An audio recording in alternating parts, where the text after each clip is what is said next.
નમો ભગવતે વાસુદેવાય। સ્કંદ પાંચમો અધ્યાય ચોથો 100 પુત્રવાળા ઋષભના રાજ્યનું વર્ણન।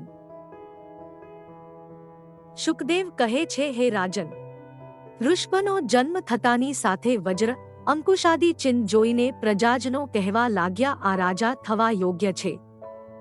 તેમનામાં શ્રેષ્ઠ ગુણો હતા, તેથી ઋષભ નામ પડ્યું। તેમના ગુણો જોઈને ઇન્દ્રને ઈર્ષા થઈ, તેથી ઋષભના રાજ્યમાં વૃષ્ટિ ન કરી। તેથી ઋષભદેવે યોગમાયાથી અજનાભ નામના પોતાના દેશમાં વૃષ્ટિ કરી હતી। પછી સર્વજનોનો ઋષભદેવમાં પ્રેમ જોઈને રાજ્યાભિષેક કર્યો। પછી ભગવાનનું આરાધન કરીને નાભિરાજા મોક્ષ પામ્યા।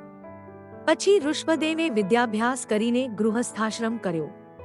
તેમને ઇન્દ્રની પુત્રી જયંતીમાં 100 પુત્રો થયા। સર્વમાં ગુણવાન ભરત હતા, જેના નામથી આ ભારત દેશ કહેવાય છે।